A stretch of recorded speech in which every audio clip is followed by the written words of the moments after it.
Nós iniciamos há 2 semanas, movido por uma direção do Espírito Santo de Deus, uma sequência de ministrações que vai fortalecer na nossa igreja um conceito extremamente importante para a vida cristã, que é o discipulado.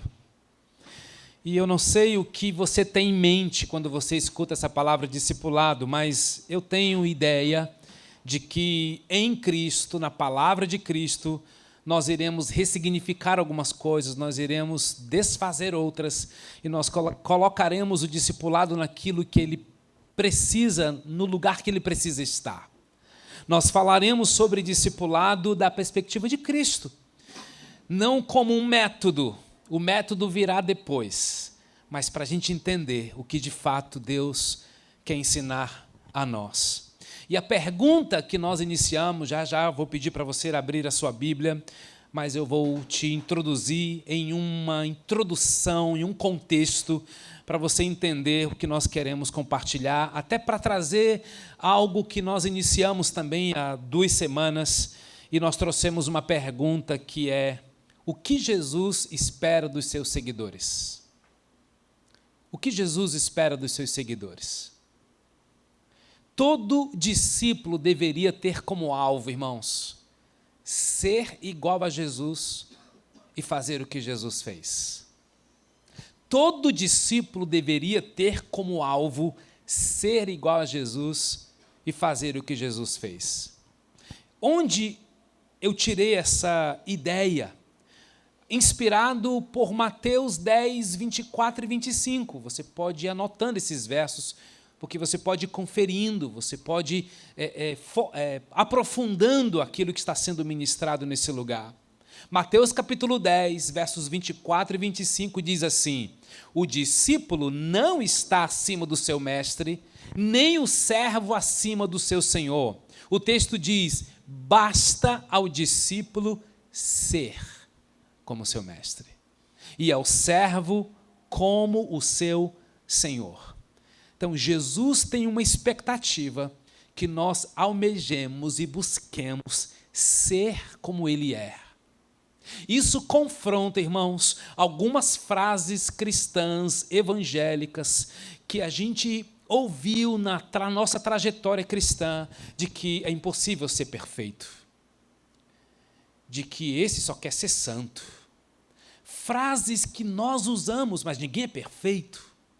E tendo como base essas desculpas, a gente negocia a fome e a sede por santidade, porque a Bíblia diz: sejam santos como eu sou santo. É Jesus que pede para eu ser santo. Ok, Orlando, mas isso significa que você não vai pecar? Não, não é isso que eu estou dizendo. É isso que Jesus está esperando de nós.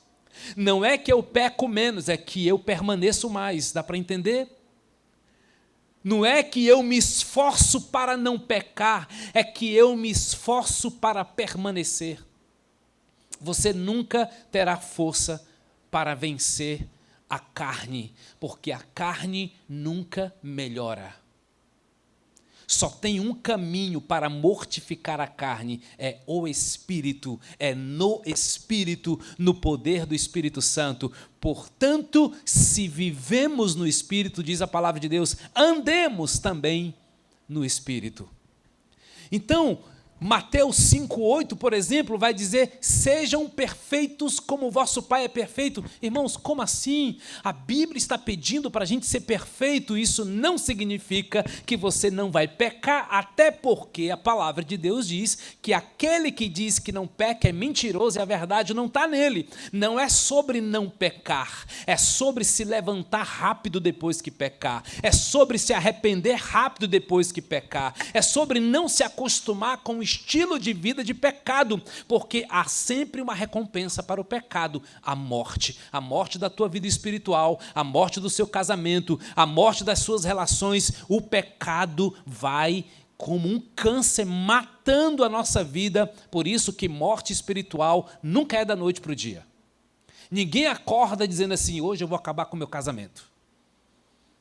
O casamento, ele vai sendo infiltrado pequenos pecados não confessados, não trazidos à luz, e aí os pecados pequenos que vai se acumulando em um ambiente, ele então vai corroendo e matando o que é precioso. Dá para entender, irmãos? Permaneça mais, se arrependa mais, se lave mais. Orar mais não é um ato religioso. Orar mais é uma declaração da minha dependência a Deus. Eu dependo de Ti, Senhor. Por isso que não há abertura para você não andar orando, não pensar orando, porque a Bíblia diz, orai sem cessar em todo o tempo, os teus pensamentos. Pense nas coisas que são do alto, tudo que é puro, amável, justo, de boa fama, de valor. Pensem nessas coisas, diz Filipenses capítulo 4, verso 8. Por quê? Porque é permanecendo mais que eu peco menos. Então, ser como Jesus deveria ser o seu alvo de vida. E não se acostumar com essas frases do tipo, ninguém é perfeito mesmo, para justificar a sua vida rasa e superficial. Não, queridos. Jesus espera de nós que desejemos ser como Ele é e façamos o que Ele fez. O que é que Ele pede que nós façamos? Discípulos. E nós já ministramos sobre isso. Foi o que Jesus fez que permaneceu. Portanto, Mateus 28 vai dizer, vão e façam discípulos de todas as nações. Isso é o resultado mais nobre que você pode apresentar para Deus no último dia.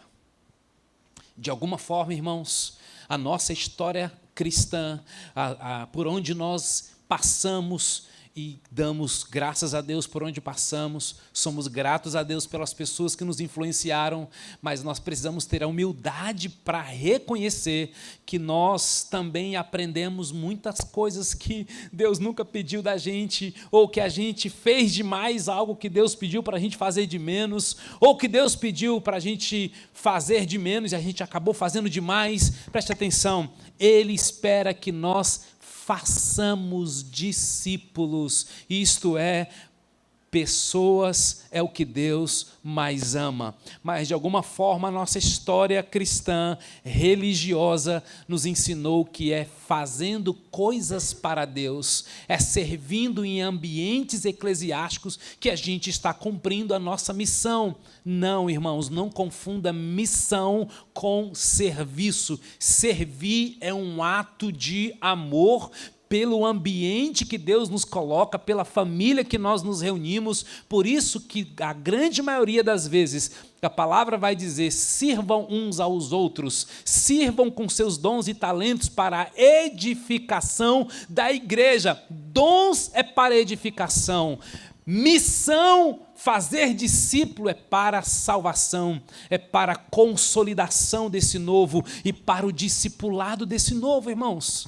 Nós não podemos seguir a nossa vida cristã sem transformar pessoas, sem mexer com a história das pessoas, sem gastar tempo com essas pessoas. Então, se Jesus espera que nós sejamos como Ele e fazendo o que Ele fez, aqui nós estamos equalizados, alinhados, pavimentados. É possível, é desejável e é isso que Jesus espera de nós. A grande pergunta que eu faço diante dessa introdução é: você já decidiu ser um discípulo de Jesus? Você que já é um discípulo de Jesus, já decidiu fazer outros discípulos de Jesus? É verdade que está cada vez mais difícil encontrar pessoas que investem em outras pessoas. É verdade que está cada vez mais difícil a lidar com a confiança. Você entregar uma decisão sua para compartilhar com alguém, para lhe ajudar nessa jornada, parece que está ficando cada vez mais escasso. Mas tudo isso aconteceu por limitação, por pecado, por exagero, e a gente precisa aprender com esses erros e acreditar no que Jesus acredita. Jesus acredita no discipulado.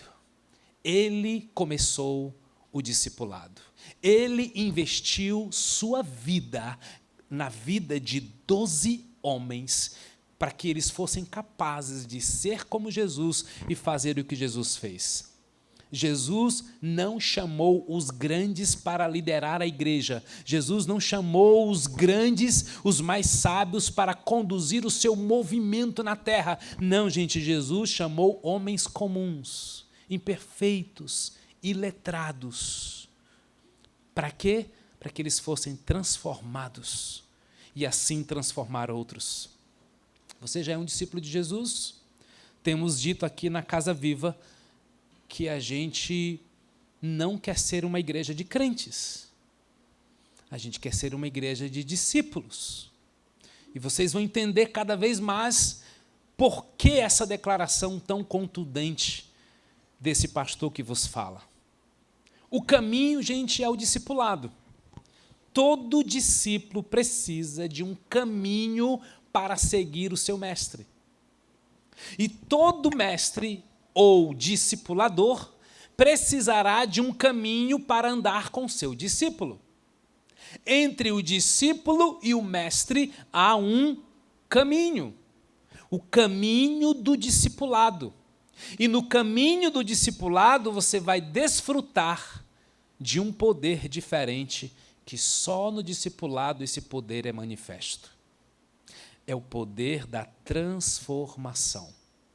Fica aqui mais um estímulo para você que ainda não assistiu o filme A Forja. Assista esse filme. Ele realmente traz muitos conceitos, muitas ideias, e ele me inspirou, inclusive, para aquilo que nós estamos ministrando aqui e ainda ministraremos daqui para frente. Irmãos, nada é mais desanimador do que você seguir a Jesus, estar com Jesus, ler a Bíblia, servir na igreja e não ser transformado. Isso é muito desanimador. Quando o próprio Jesus deixou promessas, palavras que confirmam que aqueles que decidiram dar com ele serão libertos, terão uma vida abundante, desfrutarão de bênçãos sem medidas. Por que nós não estamos vivendo nessa dimensão, gente? E se você está vivendo, por que você não está investindo na vida de outros para viver com o que você está vivendo? Por favor, seja alguém sensível e aberto para ouvir a voz do Espírito nessa tarde. Porque se a vida hoje é incompatível com uma dessas frases, eu tenho um convite para você. Decida pelo caminho do discipulado. Isso é seguir a Jesus e levar outros a seguir a Jesus. Seguir a Jesus e levar outros a seguir a Jesus. Discípulo no caminho do discipulado, seguindo a Cristo. Discipulador no caminho do discipulado, levando outros a seguir a Cristo. Assim, eu espero que aos poucos você vá entendendo essa cultura do discipulado, porque é poder e transformação sendo multiplicada no nosso meio. Pois Deus tem muita transformação para realizar na sua vida. E Ele usará pessoas com dons e talentos, sim, para te edificar. E Ele usará o teu devocional, sim, para te transformar. E Ele usará cultos poderosos, sim, para te animar. Mas eu preciso te dizer, há um discipulado que é transformador para a sua vida. E eu espero que você esteja aberto para entender, para receber tudo aquilo que Deus tem para falar para nós, não só hoje, mas nos próximos domingos. A gente não tem pressa, por isso que nós trabalhamos com estações na Casa Viva e não com agenda, porque é importante que você entenda, irmãos. E hoje nós vamos dar mais uma mergulhada. Se você já entendeu que Cristo é o nosso mestre, portanto, o nosso discipulador por excelência, se você já entendeu que eu e você somos discípulos, nós seguimos a um mestre, a Jesus, portanto, o nosso discipulador, você vai se entregar esse momento. Se você já entendeu que eu e Jesus, o discípulo e o discipulador, tomamos uma decisão que é seguir a Jesus, por amor, por uma decisão, porque ninguém é obrigado.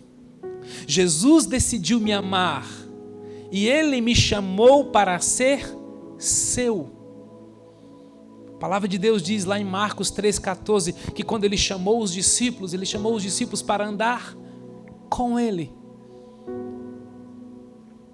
Para a gente entender e viver essa realidade do discipulado, o primeiro passo é decidir. Precisa de uma decisão, porque aqui não é sobre salvação, aqui é sobre transformação. Você não pode continuar vivendo a sua vida cristã do mesmo jeito que você vive há 5, 10, 15 anos. E qual é a decisão, gente? Ter um relacionamento íntimo e sem barreiras com Jesus. Vou repetir. A decisão é ter um relacionamento íntimo e sem barreiras com Jesus. Você quer isso para a sua vida? Ser discípulo não é seguir um conjunto de regras, achando que a minha vida é baseado naquilo que eu faço, porque a verdade, irmãos, é uma pessoa. A verdade é Jesus. Eu sou o caminho, a verdade. Isso nos diferencia de toda e qualquer outra linha filosófica, cultural, religiosa, gente. Nós seguimos a uma pessoa. Jesus disse isso, eu sou a verdade, João 14,6. Jesus não diz assim, eu conheço a verdade.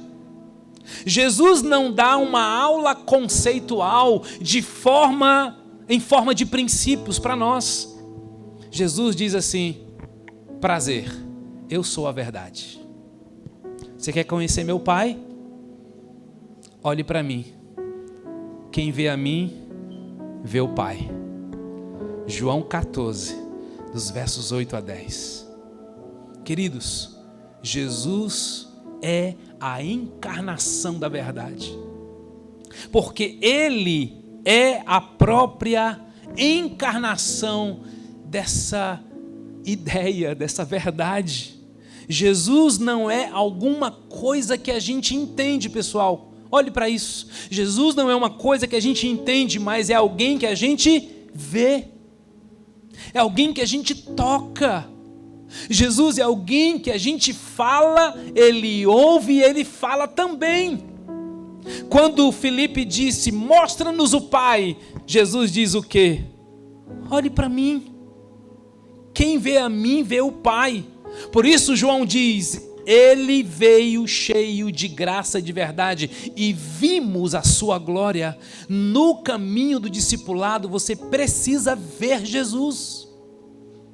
Não só entender Jesus intelectualmente. Está comprovado que todo conceito que você tem de Jesus, se não descer para o teu coração, isso gera grandes desconfortos na sua alma.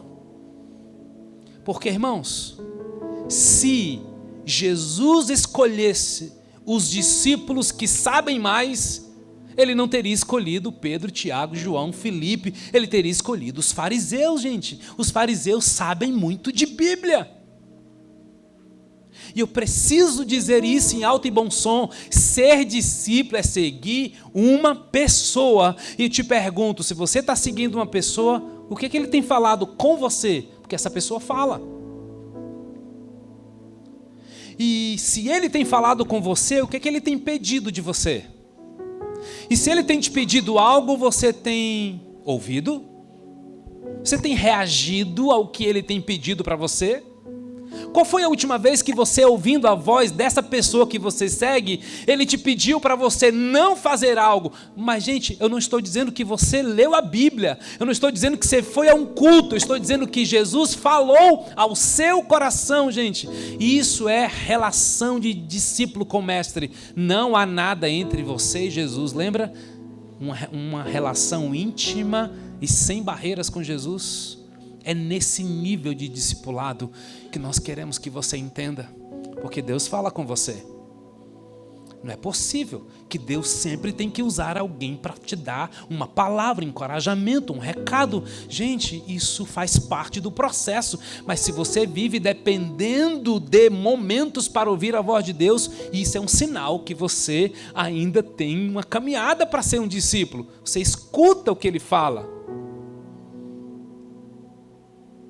Discipulado não é um conjunto de ideias a respeito de Jesus, gente. Porque no conjunto de ideias você acredita ou não acredita. No conjunto de doutrinas você concorda ou não concorda.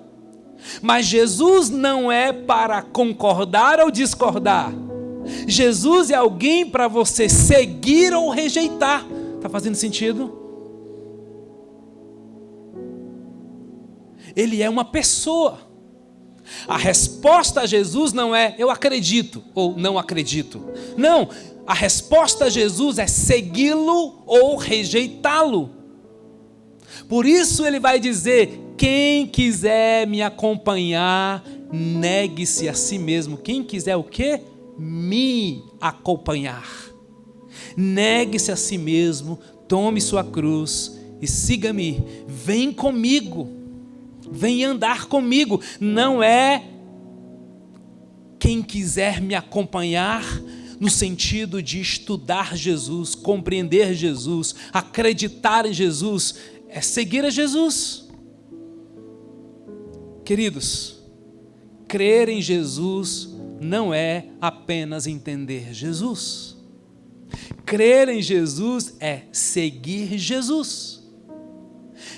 Crer em Jesus é se colocar no caminho de Jesus, do jeito de Jesus, com Jesus. Isso é discipulado. Discipulado é sobre Jesus e eu sendo igual a Ele. Acreditar em coisas certas a respeito de Jesus não faz de ninguém um seguidor dele. Da mesma forma que acreditar em coisas certas acerca de atividade física não te faz um atleta. O camarada está no sofá, não faz nada, ele diz, eu sou um atleta não praticante. Olha, como assim? Só porque você entende, você lê, você assiste, você acompanha. Não existe atleta não praticante. Não existe discípulo não praticante, pessoal. Você aceitou Jesus, mas a pergunta é, você se colocou no caminho dele? Não foi isso que Jesus disse? Nem todo aquele que me diz Senhor, Senhor entrará no reino dos céus, mas aquele que faz a minha vontade, porque uma pessoa tem vontade. Aqui a gente diferencia crentes de discípulos. Crente gosta de discutir sobre coisas de igreja, de atividades religiosas, de concordo, discordo. Eu já estou fora dessa há muito tempo. Na hora que você vai para o coração, para a vontade, para os impulsos, para os desejos, é que você percebe se Cristo é Senhor da vida desse alguém ou não. Muitos me dirão naquele dia, Senhor, Senhor, não profetizamos em Teu nome? Olha os dons em ação. Em Teu nome não expulsamos demônios? Olha quanto poder há sobre alguém que tem um dom. E não realizamos muitos milagres? Gente, eu posso realizar milagre e não ser um discípulo. Meu Deus. Então lhes direi claramente, nunca os conheci. Afastem-se de mim, vocês que praticam mal. Que palavra forte. Portanto, quem ouve as minhas palavras. Vocês vão me ouvir falar muito dessa expressão, ouvir, ouvir. Logo na sequência de discipulado nós vamos falar sobre o que é ser ovelha. E você vai ficar encantado, espero que impactado e transformado com o tipo de ovelha, os tipos de ovelhas que há no rebanho de Jesus. Porque ovelha reconhece a voz. A voz. Por isso, irmãos, é sim preocupante quem você está ouvindo. Quem você considera nas suas tomadas de decisões. Quem lidera a tua vida. Quem tem voz de autoridade. Quem tem voz de destino para você. Quem, gente? A voz da sua própria consciência? A voz da culpa? A voz de um amigo? Tão importante. Portanto, quem ouve as minhas palavras e as pratica é como um homem prudente que construiu a sua casa sobre a rocha. Porque seguir Jesus não é uma questão de crença, é uma questão de obediência. Se você não entrou no caminho da obediência, pouco importa o que você acredita. Possivelmente não tem mudado nada na tua história. O que faz a diferença não é o que você acredita, mas se você construiu a sua vida sobre a rocha. Quem ouve a minha palavra e não obedece, a casa vai cair. Seguir não é uma questão de ideia, gente. Seguir é uma questão de prática. Seguir a Jesus não é uma questão de fé. É uma questão de fé com obediência. Porque fé sem obras é morta.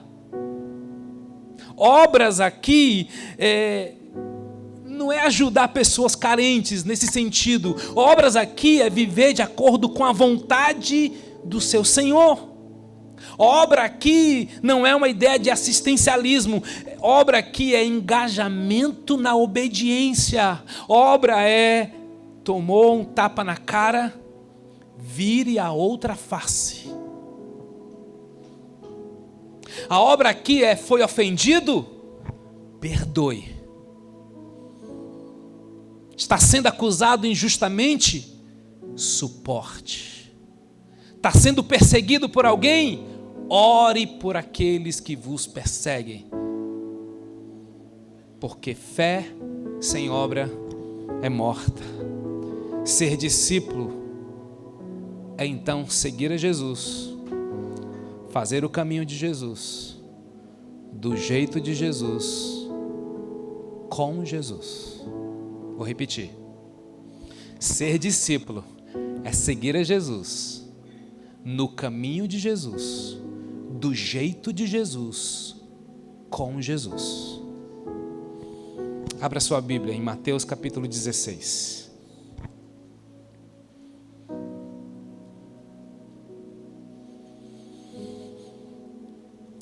Mateus capítulo 16.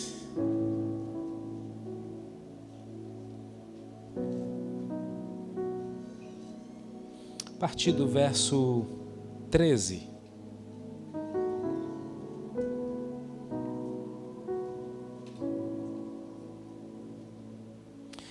Mateus, capítulo 16, verso 13.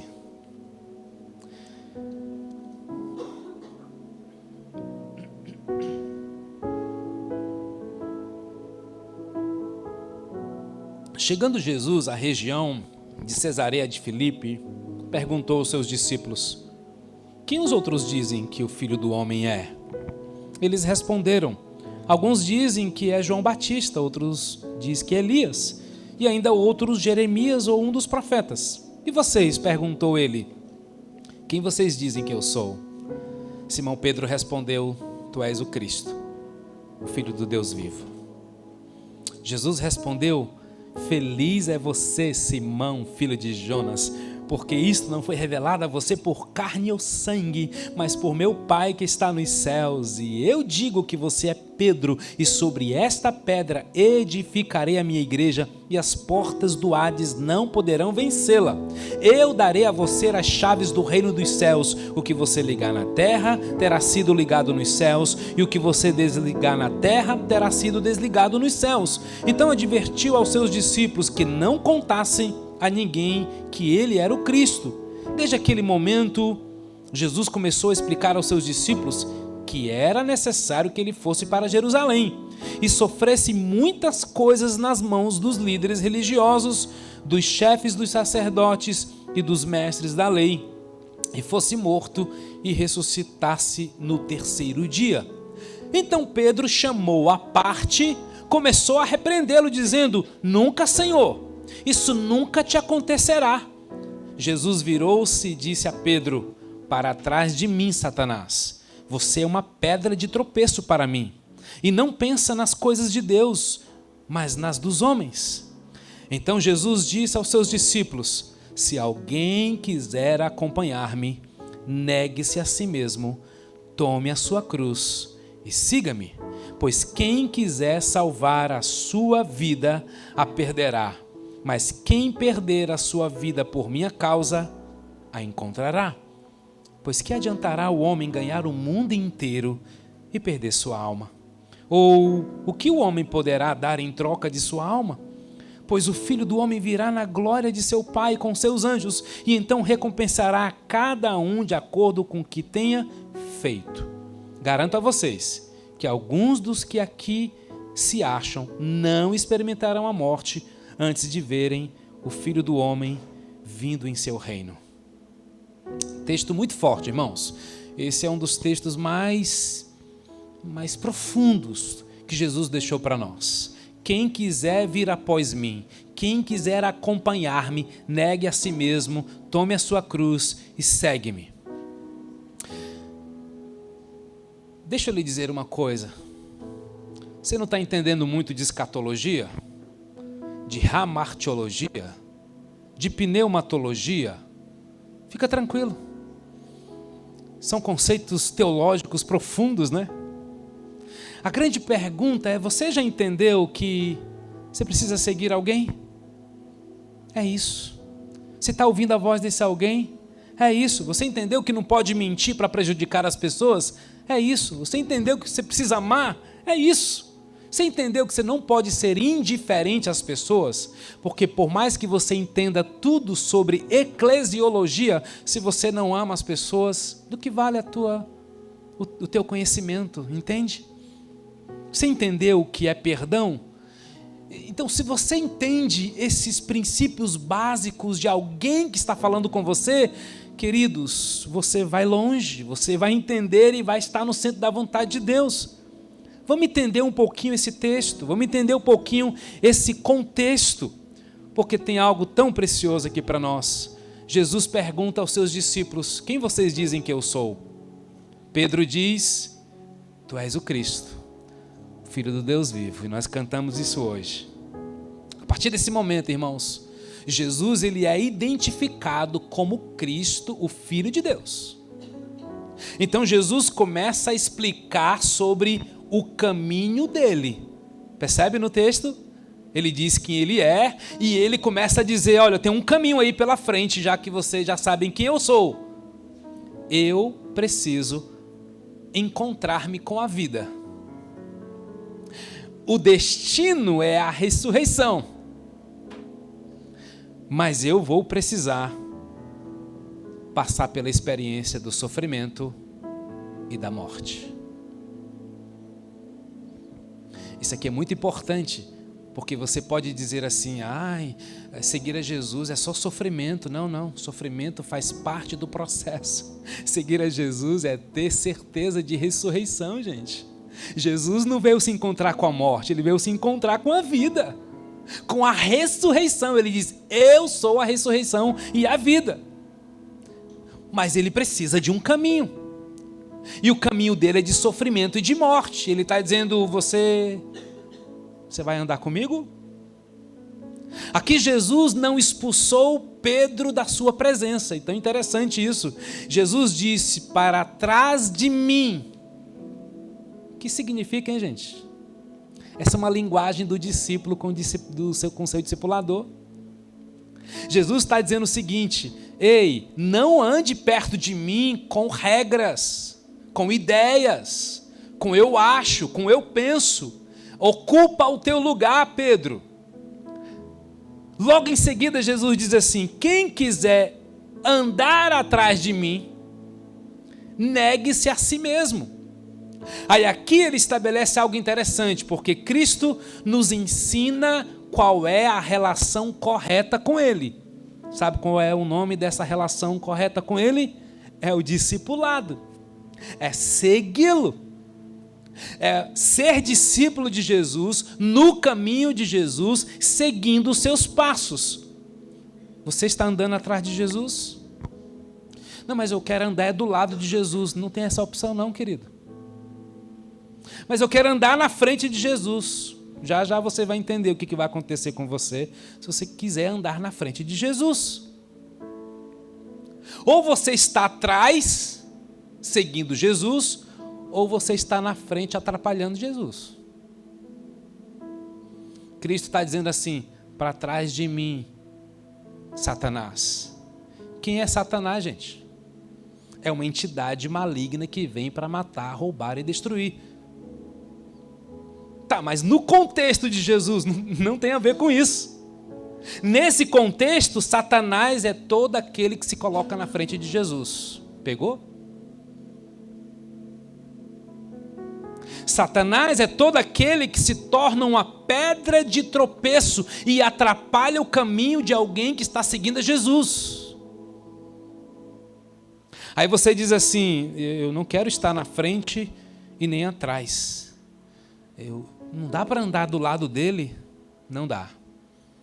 Discípulo segue atrás de Jesus. Porque Jesus diz assim: comigo ou junta, espalha. Ou você está na frente atrapalhando, ou você está atrás cooperando. Ou você junta, ou você espalha. Isso é forte, né?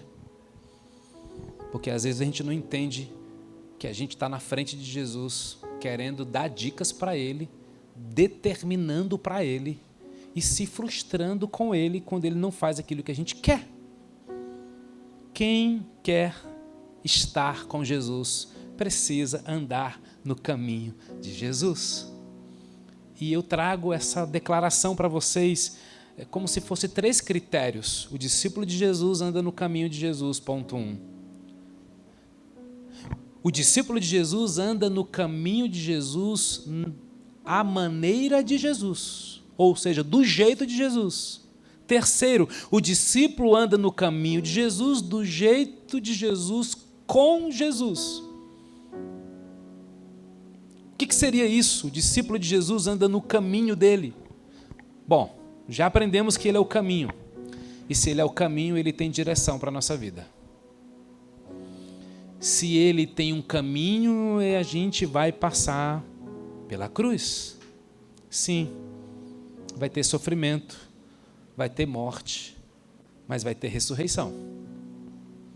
Jesus não tem prazer em sofrer e morrer, mas é um lugar de passagem, gente, porque o destino é a ressurreição e a vida. Mas Jesus sabe que no seu caminho tem cruz. E ele lembra que na tentação lá no deserto, o que é que o diabo propôs para Jesus? Tudo isto te darei se prostrado me adorares. Sabe o que é que o diabo estava sugerindo para Jesus? Eu vou me colocar à frente. Você não precisa passar pelo sofrimento. Você não precisa morrer, Jesus. E você já vai ser poderoso direto. O caminho de Jesus, ele passa, irmãos, pela identificação com o sofrimento humano. Andar com Jesus passa por essa identificação com a morte humana. A gente vive numa cultura que nós queremos viver com Deus sem cruz. Não é possível, gente. Isso não é possível. Ser discípulo é andar com Jesus no caminho dele, e isso tem cruz. Por isso que nós precisamos estar sensíveis e com o coração cheio de compaixão para perceber quem está sofrendo ao nosso lado, porque nós somos aqueles que têm vida, água, amor, abraço para repartir com aqueles que estão no caminho do sofrimento.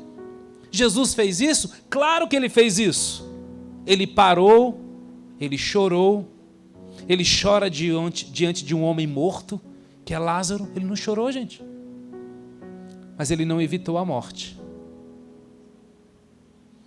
Ele demonstrou que ele tem poder sobre a morte, e foi no contexto da morte de Lázaro que ele diz: eu sou a ressurreição e a vida, e ainda que vocês morram, tem esperança para quem ainda morre, para quem vai morrer.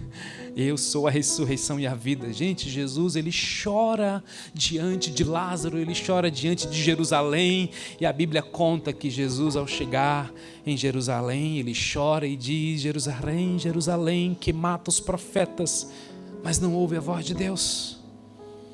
Por isso, para seguir a Jesus, tem que negar a si mesmo e tomar a sua cruz, porque não há glorificação sem cruz.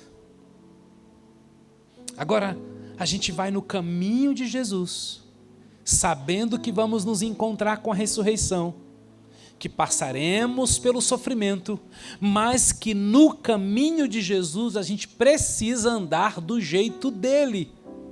A relação correta com Jesus, já tenho dito, é o discipulado, é atrás dele. E quando nós estamos seguindo a Jesus, nós vamos atrás dele. Agora a gente precisa entender o jeito dele. A gente vai no caminho de qualquer jeito? Não. A gente vai no caminho com indiferença? Não. A gente vai no caminho com arrogância? Não. A gente vai no caminho com orgulho? Não. A gente vai no caminho com Jesus, alimentando o que ele nos ensina ali no Sermão do Monte.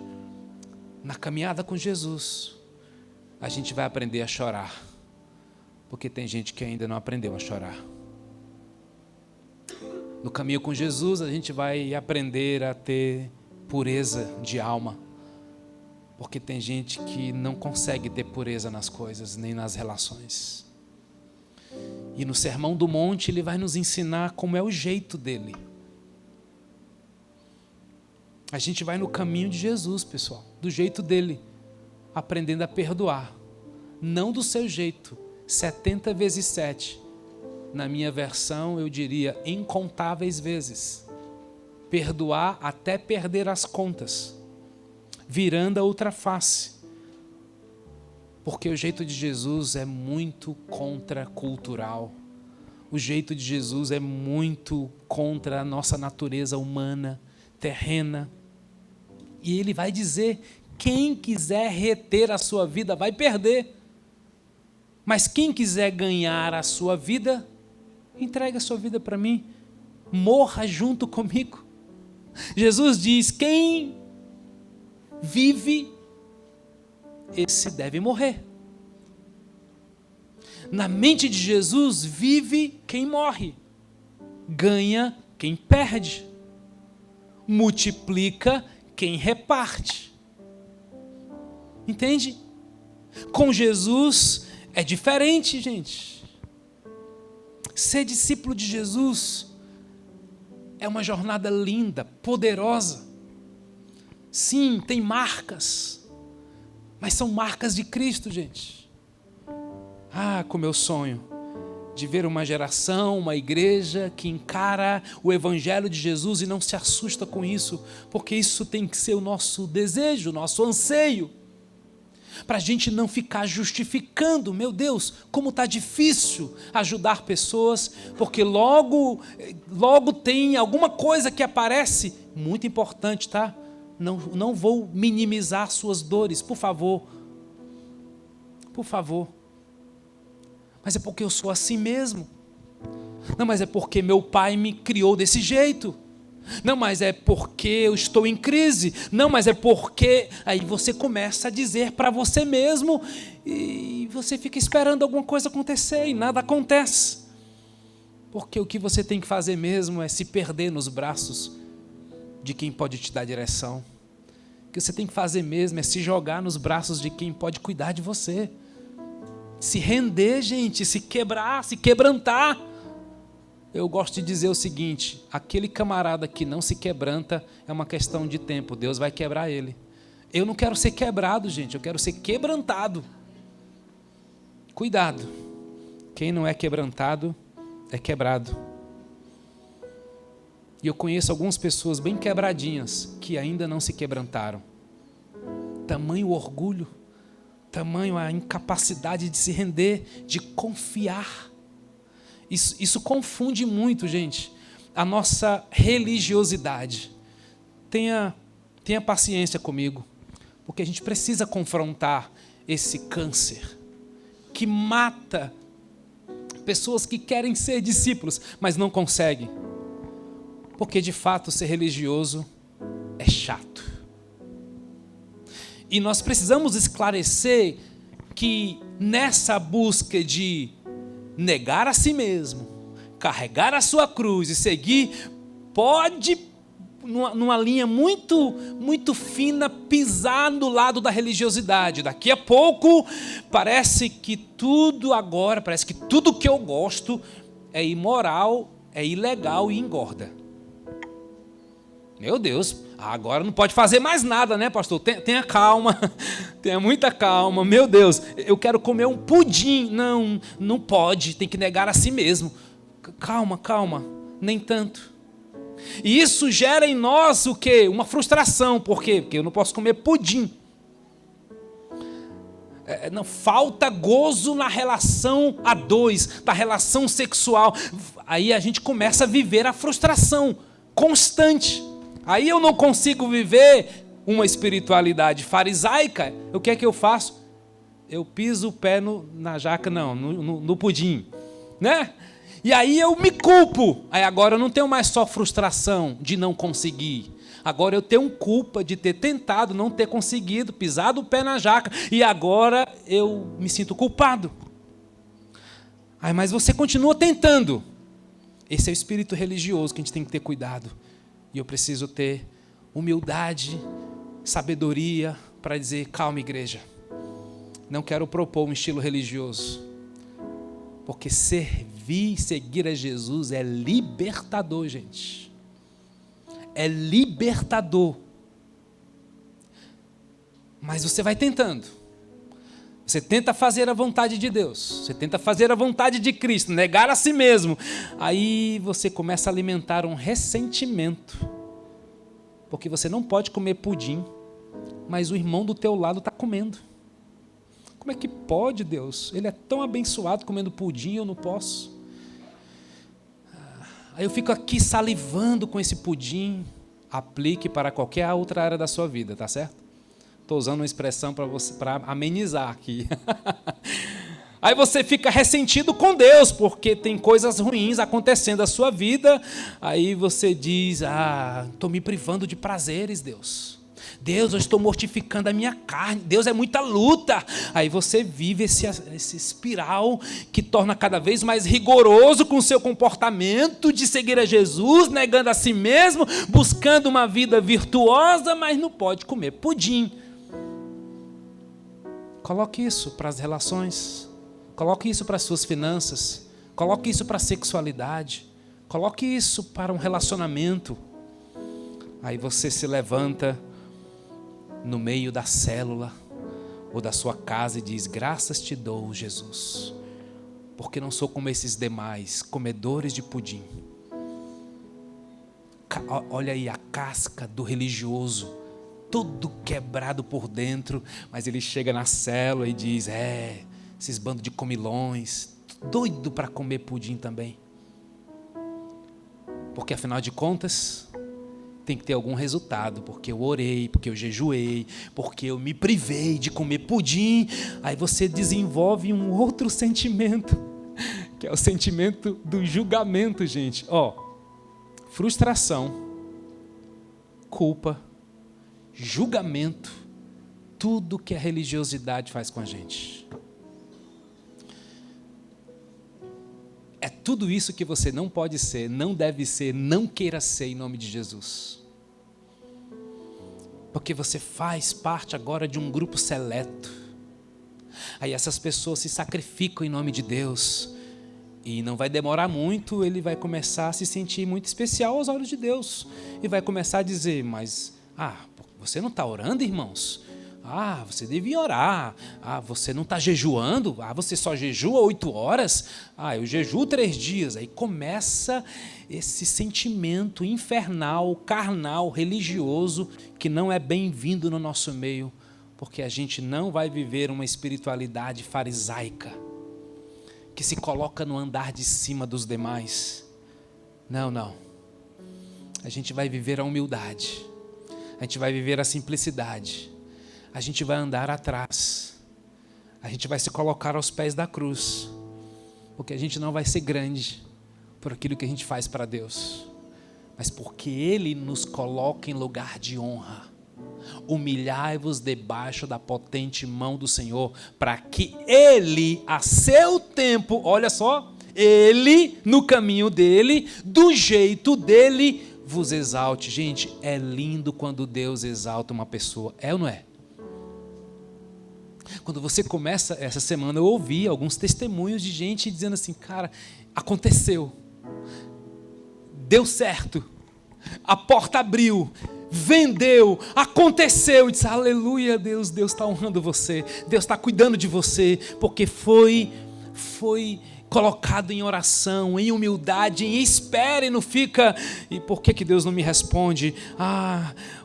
Porque, irmãos, o grande perigo disso, o grande perigo da religiosidade, cuidado, meu irmão, é que um dia você vai se dar cara a cara com Jesus, e você pode ouvir, para trás de mim, Satanás, você não entendeu nada, você não prestou atenção no Sermão do Monte, porque esse seu rigor moral e comportamental não tem nada a ver com o meu caminho é graça e verdade. O meu caminho é o caminho da humildade, o meu caminho é o caminho da espera, o meu caminho é o caminho do sofrimento, o caminho da cruz, mas não é para sempre, não é para ficar sofrendo além do tempo, certo, gente? De vez em quando a gente identifica assim, gente sofrendo mais do que deveria, tem alguma coisa aí errada, a matemática está errada, tem alguma postura errada, e essas pessoas precisam de libertação. Pastor, estou apanhando demais, são muitos anos, quem sou eu para dizer o tempo? Mas a gente consegue discernir que tem hábitos, palavras, atitudes, porque são proferidas ou não proferidas, que a gente vai colhendo o que não plantou, ou que plantou, porque a gente se perde no caminho e a gente vai distante demais numa área que Deus não queria, Deus já queria que tivesse resolvido. Meus irmãos, preste atenção,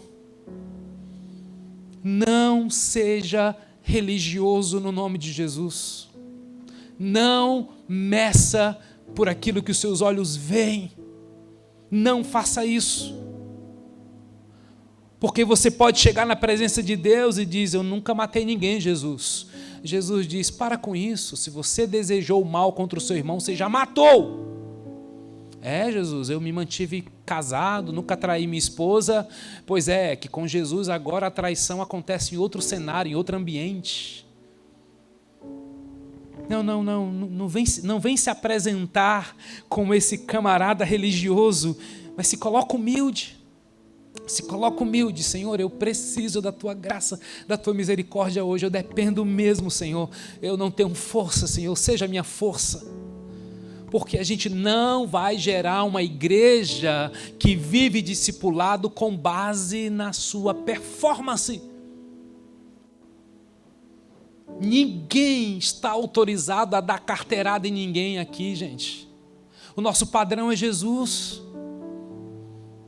Será que a gente tem uma igreja tão graciosa, e nós teremos em nome de Jesus, que haverá dias que o seu líder é que vai precisar do seu abraço, do seu conselho, da sua oração, e você vai dizer assim, líder fraco, líder despreparado. Não, é você que tem expectativas demais, é o seu julgamento que está demais, que não permite um líder fraquejar, tropeçar. Ele pode fazer isso num lugar seguro, numa casa, numa família, para ser amado, restaurado e recondicionado ao seu ministério, porque foi isso que Jesus fez com Pedro. Jesus treinou Pedro, preparou Pedro, discipulou Pedro. Quando Jesus multiplicou a célula dele, quando ele foi para a cruz, ele foi multiplicar, né?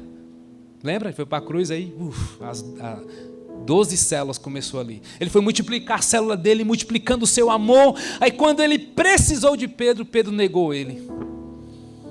Puxa vida, Pedro. Aí vocês vão lembrar de João capítulo 21. O encontro de Jesus com Pedro. Gente, eu já chorei tanto lendo esse texto. Pedro, tu me amas? Pedro, tu me amas?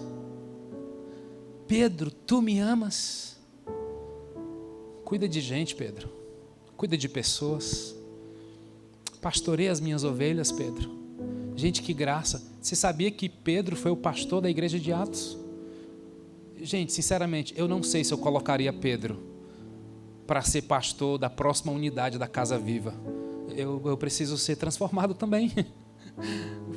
O cara caminhou comigo e me traiu, gente.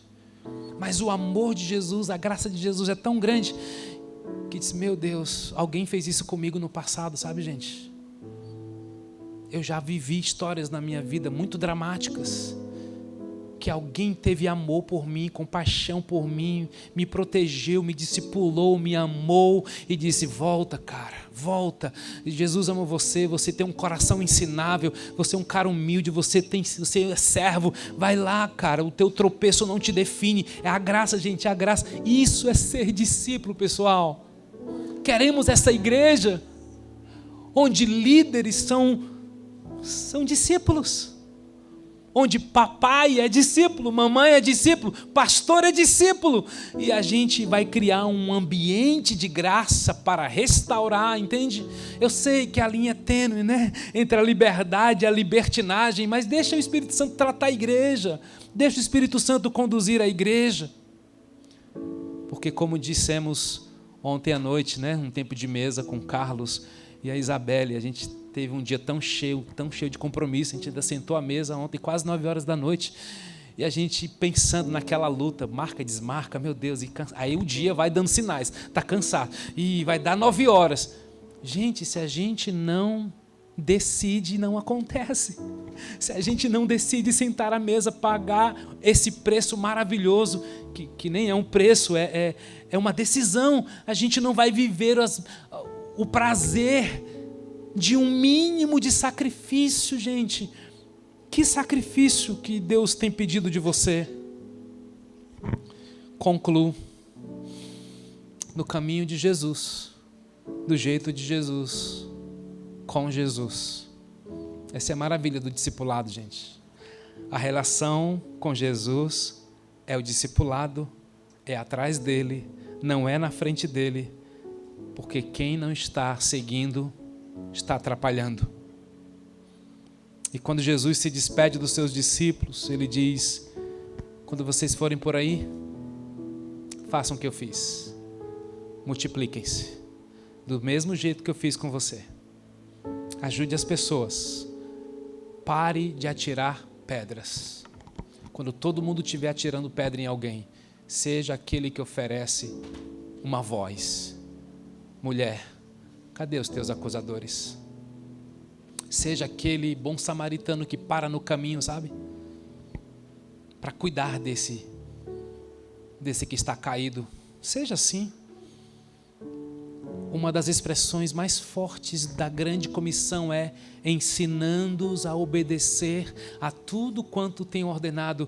E, gente, tem algo lindo vindo para a nossa igreja nesse quesito do discipulado. Sabe por quê? Porque a gente está muito afim de encontrar o método de Jesus, do jeito de Jesus, com Jesus. Só tem um jeito da gente ensinar as pessoas a obedecer. É vulnerabilizando, abrindo a nossa própria vida. Sabe por que tanta gente se frustrou com discipuladores, com histórias do passado? Porque alguém te disse algo que ele mesmo não fazia e você se entregou a essa pessoa. Não, você tanto não vai ser essa pessoa, como nós vamos te estimular a dizer assim, poxa, tem pessoas que têm áreas da vida delas que é muito mais maduro do que você.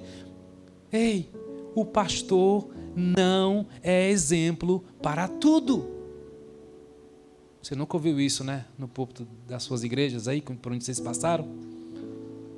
O pastor não é exemplo em tudo.